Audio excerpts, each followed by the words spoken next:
I think though there was something just about the northern India. There was something that intrigued me about going to a place that it was really focused on devotional and what it would be like to be in a place like that. And to meet these people who had been householders and who'd had, have full families and been businessmen or whatever, and now they're sadhus, or some of them seem like that, others maybe not, but it just was really intriguing what would happen. And the kind of texture and the feeling and the pace and the smells and the grit of a place like Vrindavan or Gokul it attacks your senses in a way and kind of penetrates you, and that's very different from any place that I had been.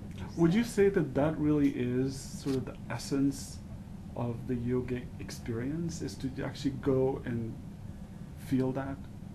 Would that be?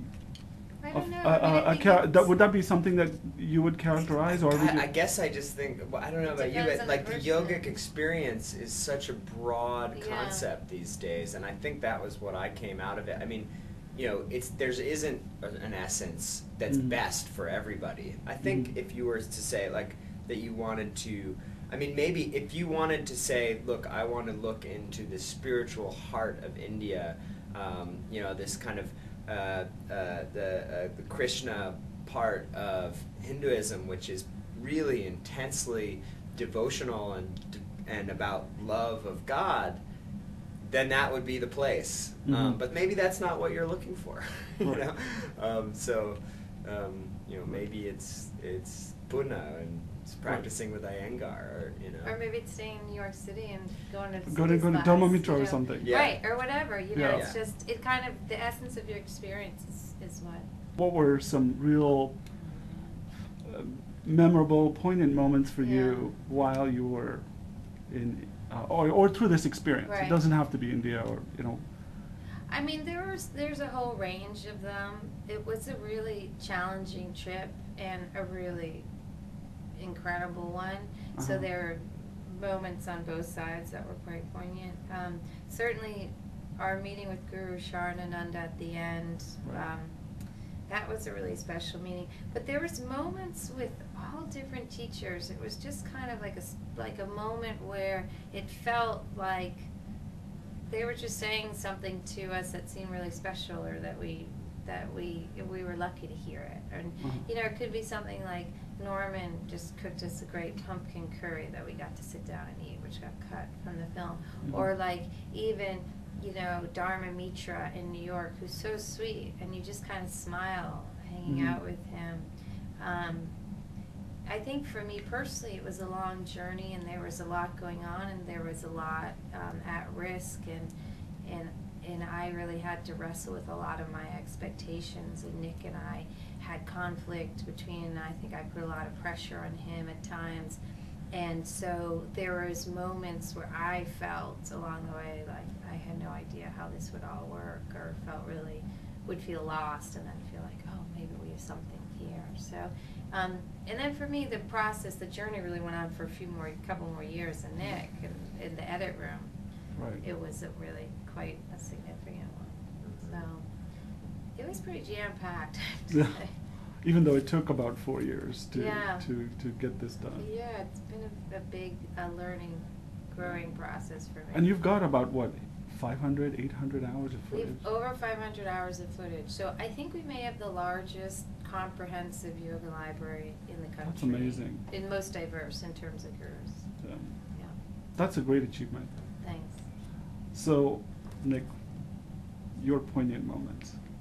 I think we were talking about one last night, and then we had to kind of... Yeah, I mean, I think just to quickly, certainly start chronologically, reminding me of Dharma Mitra, that was really a moment when I thought, this is someone I'm really into. And just practicing in his little rodent-infested studio on the east side of Manhattan, and going to Hawaii, certainly, and hanging out with Norman, and that's really when it began. That's really when the sort of the adventure really took off. It's when when we went out there, and he was living so far off the grid, and just was such an authentic human being, and teaching this little yoga class in this, you know, little kickboxing studio and not charging anybody any money unless you were late